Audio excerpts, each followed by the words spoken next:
ETV అభిరుచి ప్రేక్షకులందరికీ స్వాగతం సుస్వాగతం.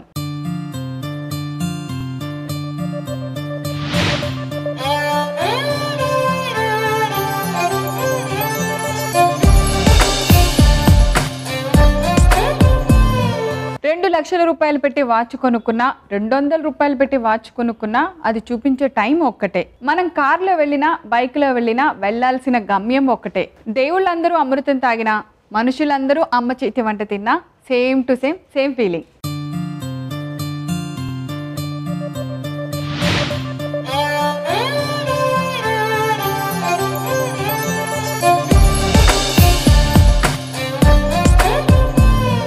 ఈ రోజు అమ్మ చేతి వంటలో మనందరికీ నచ్చేలాగా ఒక మంచి రుచికరమైన వంట చేయడానికి రెడీగా ఉన్నారు మన ఎక్స్పర్ట్ పద్మ గారు.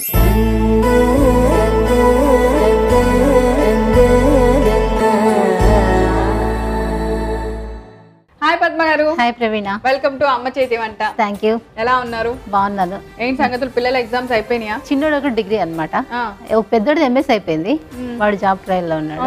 రెండోవాడు సిఏ, వాడు ఎగ్జామ్స్ మేలో ఉంటాయి. సో మీ ఎగ్జామ్స్ సీజన్ సపరేట్ గా ఉంటుంది మీకు. సో ఇప్పుడు అందరు పిల్లల ఎగ్జామ్స్, ఓ పక్కన ఎండలు, ఈ హడావిడి, ఏం చెయ్యాలో ఏం పెట్టాలో తెలియక అమ్మలందరూ కుస్తీ పడతా ఉంటుంటారు. వాళ్ళకి ఏదో ఒకటి హెల్తీగా పెట్టాలి, బాగా తినిపించాలి, ఈ పోస్ట్ లో ఉంటారు పాప అమ్మలందరూ. అలాంటి వాళ్ళందరి కోసం ఒక మంచి రెసిపీ చేద్దాం. ఉలవల బాత్. ఉలవలతో రైస్. ఉలవల బాత్ కావాల్సిన పదార్థాలు ఏంటో ఇప్పుడు ఒకసారి చూసేద్దాం అన్ని. ఉలవల బాత్ తయారు చేసుకోవడానికి కావాల్సిన పదార్థాలు: ఉడికించిన ఉలవలు, అన్నం, వెజిటబుల్ ముక్కలు, హోల్ గరం మసాలా, కొత్తిమీర, ఉప్పు, గ్రైండ్ చేసిన ఎండుమిర్చి గింజలు, వెల్లుల్లి రెబ్బలు, జీలకర్ర, పచ్చిమిర్చి ముక్కలు, ఉల్లిపాయ ముక్కలు, నెయ్యి, నూనె, పసుపు. ఉలవల బాత్ అంటే ఉలవచారే కదా? ఉలవలు ఉడికించాను, బాగా ఉడికించాను. ఏంటంటే ఉలవలు మనం కొంచెం ఎక్కువ సేపు ఉడికించుకోవాలి. నార్మల్ గా రైస్ తో పాటు వేస్తే అది ఉడకదు అనమాట. 7-8 విజిల్స్ రావాలి కుక్కర్ లో, అందుకని ముందే ఉడికించి పెట్టేశాను. అది ఏంటంటే మంచి ఎనర్జెటిక్ ఫుడ్. మీరు అంత 7-8 విజిల్స్ వచ్చినా ఈ మాత్రం ఇలా అంటే పప్పు ఇలా అయిపోయేలాగా ఇలా ఉడకాలి. ఓకే. ఇదేంటంటే ఉలవచారు కంటే 1:4 వాటర్ వేసి నానబెట్టేసేయాలి. మనం నైట్ నానబెట్టినప్పుడే 1 గ్లాసు ఉలవలకి 4 గ్లాసులు నీళ్ళు పెట్టి నానబెట్టేసి అది ఆ కట్టు తీయాలన్నమాట. అందులో నుంచి మనం ఉలవచారు చేసుకోవాలి. అందులోంచి అవి ఉడికి ఉడికి ఉడికి ఉడికించి అవి వడకట్టి థిక్నెస్ వస్తుంది, బాగా థిక్నెస్ వస్తుంది. ఓకే. అయితే సో ఇవన్నీ రెడీగా ఉన్నాయి. ఇప్పుడు రైస్ కూడా ఉడికించి పెట్టేసి రైస్ కూడా ప్రాసెస్ స్టార్ట్ చేద్దామా? ఏం చేద్దాం? ముందుగా స్టవ్ వెలిగించేసి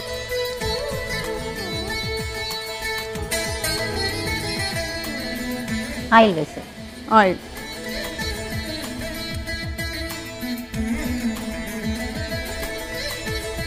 ములక్కాయలు, అలానే బీన్స్, బఠానీయా, బంగాళదుంప కూడా వేసాను.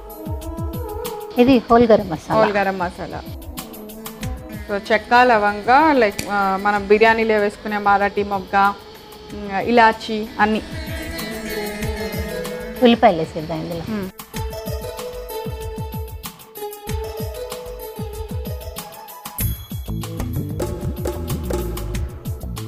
పచ్చిమిర్చి ముక్కలు. ఓకే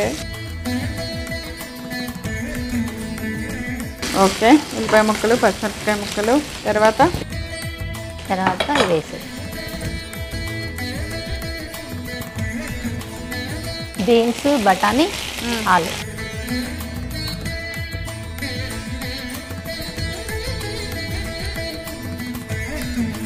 ఇది బాగా మెత్తగా ఉడికిపోవాలి కదా? కొద్దిగా మగ్గాలి. ఉప్పు, పసుపు కూడా వేసేద్దాము. రైస్కి సరిపడా కూడా వేస్తారా?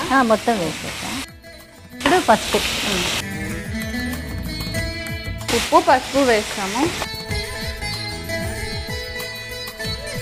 ఇప్పుడు ఇవి మెత్తగా కొంచెం మగ్గించుకోవాలి. ఓకే.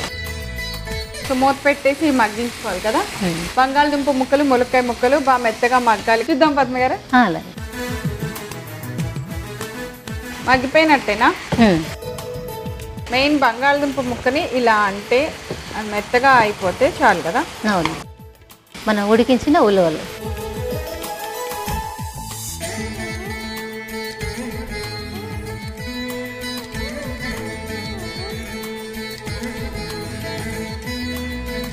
ఉలవలు డైట్ సన్నపడాలి అనుకునే వాళ్ళు బాగా ఎక్కువగా తీసుకుంటే చాలా త్వరగా రిజల్ట్ ఉంటుందట. అవును, కానీ వేడి కదా, వేడి. దీంతో పాటుగా మనకి దీంతో మజ్జిగ కానీ పెరుగు కానీ తినేస్తే దాన్ని బ్యాలెన్సింగ్గా ఉంటుంది. బ్యాలెన్సింగ్గా ఉంటుంది, కాకపోతే హెల్త్ వైజ్గా చాలా మంచిది అనమాట. చాలా బోన్ స్ట్రెంత్ బాగా వస్తుంది ఉలవలతో, బాగుంటుంది. ఇది ఉలవలు ఉడికించిన రసం.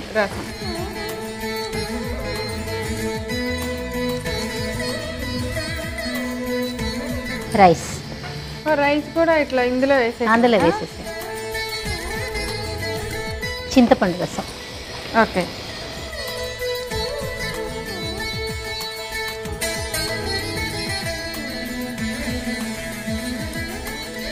ఉడికించిన అన్నమే కానీ మళ్ళీ ఇన్ని నీళ్లు ఉన్నప్పుడే వేసేయాలి. మామూలుగా బాత్ అంటే అవన్నీ బాగా ఫ్రై అయిపోయాక పొడి పొడిగా ఉన్నప్పుడు అలా వేస్తాం కదా, ఇది అలా కాదు, కొంచెం లిక్విడ్ లాగా ఉంటుంది, బాగుంటుంది. అలా గింజలు ఉడకబెట్టి తినమంటే ఎవరు తింటారు? తినరు. ఇలా ఏంటంటే అన్ని వెజిటబుల్స్ ఉన్నాయి ఇందులో, చక్కగా రైస్ ఉంది, ఉలవలు ఉన్నాయి, దీన్ని నెయ్యేసి ఇచ్చానుకో టేస్టీగా అలా తినేస్తారు. అన్నం బాగా కలిసేలాగా కలిపాము అన్నిట్లో. ఒక నిమిషం మూత పెట్టేసి ఈ పక్కన మనం కొంచెం తాలింపు వేసుకుందాం. అలాగే దీనికి ఇప్పుడు మళ్ళీ తాలింపు వేయాలి. ఇందులో నెయ్యి వేస్తున్నా. అంటే గింజలు, వెల్లుల్లి రెబ్బలు, జీలకర్ర ఇది గ్రైండ్ చేసి వేసాను అనమాట. ఇది టేస్ట్ డిఫరెంట్గా వస్తుంది. మనం చాలాసార్లు కూడా ఎండుమిర్చి గింజలతోటి రొట్టె పచ్చళ్ళలో ఉన్నప్పుడు వాడాము. ఈ గింజలు రుచి ఎక్కువగా ఉంటుంది అనమాట. ఇలా తాలింపు వేసి చేస్తే నాకు ఒక స్పూన్ ఇవ్వండి. ఇది ఫ్రై చేసి కలిపితే చాలా రుచిగా ఉంటుంది. మరి మెత్తగా కాకుండా అటు ఇటుగా దంచారే. అవును, ఇది ఇలా వేపితే గింజలు రుచిగా ఉంటాయి. ఇది ఎక్కువ స్పైసీ కూడా ఉండదు, కమ్మదనం ఉంటుంది ఈ గిన్నెలలో నుంచి. అందులో నేతిలో వేయించుతున్నారు కాబట్టి ఇంకా అసలు బాగుంటుంది. ఇందులో మసాలా ఫ్లేవర్ ఉంది, ఓల్ గరం మసాలా వేసాము, అలానే నెక్స్ట్ ఈ ఫ్లేవర్ వేస్తున్నాం. ఇది వేగిపోయింది, ఇందులో వేసేటమే కదా.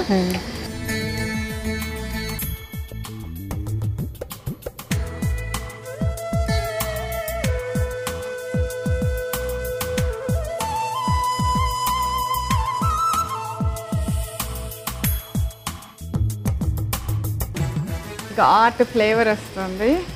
ఇందులో ఇప్పుడు కొత్తిమీర వేసేద్దాం. ఇంకా స్టవ్ ఆఫ్ చేసేయచ్చు. సర్వింగ్ బౌల్లోకి తీసేద్దాం.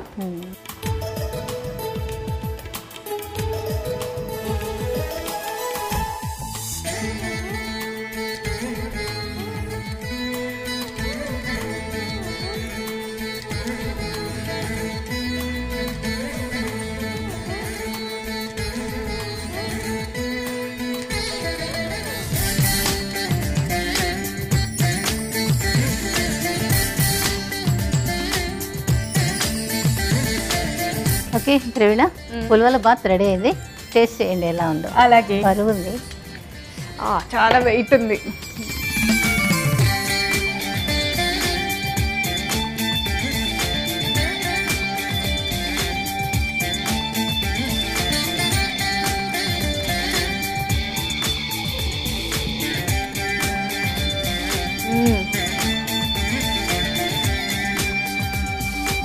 వేడి వేడిగా అలా ఘాటుగా తింటుంటే మీరు అన్న తాలింపు ఫ్లేవర్ చాలా బాగుంది ఇందులో. నెక్స్ట్ ఉలవలు వాళ్ళు నవ్వులుతుంటే ఒక కొత్త టేస్ట్లా ఉంది. ఎప్పుడు తినలేదు నేను ఇలా. చాలా మంచి టేస్టీగా ఉంది, ఒక డిఫరెంట్ టేస్టీగా ఉంది. పప్పుచారులా లేదు, ఉలవచారులా లేదు, బిర్యానీలా లేదు, రైస్లా లేదు. వాంగి బాత్ ఫేమస్ కదా బాత్లో మనకి, అలా అస్సలు లేదు. అసలు ఏదో ఒక కొత్త డిఫరెంట్ ఎమ్మి టేస్టీగా ఉంది. తప్పకుండా ట్రై చేయండి, చాలా చాలా బాగుంది. కావాల్సిన పదార్థాలు తయారు చేసే విధానం ఒకసారి రిపీట్ చేస్తాను, మళ్ళీ నోట్ చేసుకోండి. ఉలవల బాత్ తయారు చేసుకోవడానికి కావాల్సిన పదార్థాలు: ఉడికించిన ఉలవలు, అన్నం, వెజిటబుల్ ముక్కలు, హోల్ గరం మసాలా, కొత్తిమీర, ఉప్పు, గ్రైండ్ చేసిన ఎండుమిర్చి గింజలు, వెల్లుల్లి రెబ్బలు, జీలకర్ర, పచ్చిమిర్చి ముక్కలు, ఉల్లిపాయ ముక్కలు, నెయ్యి, నూనె, పసుపు. ఉలవల బాత్ తయారు చేసుకునే విధానం. ముందుగా స్టవ్ ఆన్ చేసి బాండి పెట్టి అందులో నూనె పోసి వేడి చేసుకోవాలి. వేడెక్కిన వెంటనే హోల్ గరం మసాలా, ఉల్లిపాయ ముక్కలు, పచ్చిమిర్చి ముక్కలు వేసి కొంచెం సేపు ఫ్రై చేయాలి. తర్వాత వెజిటబుల్ ముక్కలు అంటే ములక్కాయ, బంగాళదుంప, బఠానీలు వేసి సరిపడినంత ఉప్పు వేసి బాగా వేగనివ్వాలి. కొద్దిగా పసుపు కూడా వేసి మూత పెట్టి మగ్గనివ్వాలి. అవి మగ్గిన తర్వాత అందులో మనం ముందుగా ఉడికించిన ఉలవల్ని వేసి బాగా కలుపుకోవాలి. తర్వాత దానిలోనే ఉలవల నీళ్లు, ఉడికించిన అన్నం వేసి బాగా కలుపుకొని మూత పెట్టాలి. ఇప్పుడు మరొక స్టవ్ ఆన్ చేసి చిన్న కడాయి పెట్టుకొని అందులో నెయ్యి వేసి వేడెక్కగానే గ్రైండ్ చేసిన ఎండుమిర్చి గింజలు, వెల్లుల్లి రెబ్బలు, జీలకర్ర పౌడర్ వేసి కొంచెం ఫ్రై అవనివ్వాలి. ఫ్రై అయిన తర్వాత ఉడుకుతున్న అన్నంలో ఆ తాలింపు వేసి కొద్దిగా కొత్తిమీర వేసి బాగా కలిపి స్టవ్ ఆఫ్ చేసుకొని సర్వింగ్ బౌల్లోకి తీసి సర్వ్ చేయండి. అంతే, ఎంతో రుచికరమైన వెరైటీ ఉలవల బాత్ రెడీ. పద్మ గారు చాలా బాగుంది. పద్మ గారి రెసిపీ చాలా టేస్టీగా ఉంది. మీరు ఎప్పటి నుంచి చేస్తున్నారో తెలియదు కానీ అందరూ ఫుల్ ఫుడ్ ఎంజాయ్ చేస్తూ ఉంటుంటారు. అంత బాగుంది. అంటే మనం చేసే ఏదైనా కూడా అందులో వేసే ఇంగ్రీడియంట్స్ ని బట్టి టేస్ట్ వస్తుంది అనమాట. మనం ఆలోచించుకొని చేయాలి. అలా వెజిటబుల్స్ వేయటం కూడా మంచి ఐడియా. ఓన్లీ బాత్ అంటే ఒక ఫ్లేవరే కాకుండా ములక్కాయ, బంగాళదుంప చాలా బాగున్నాయి. నవ్వులు సీజన్ కదా మనకి బఠానీ, బీన్స్ ఇవన్నీ వెజిటబుల్స్. దాంతో కూడా మనకి హెల్త్ వైజ్ గా కూడా చాలా మంచిది. అంటే మనం కొంచెం రైస్ తిన్నా కూడా ఇది చాలా చాలా అన్ని రకాలుగా. చింతపండు వేశారు కదా, ఆ పులుపు కూడా తగులుతూ చాలా బాగుంది. ఇంత మంచి టేస్టీ రెసిపీ మా అందరి కోసం చేసి చూపించినందుకు thank you so much. Welcome Praveen.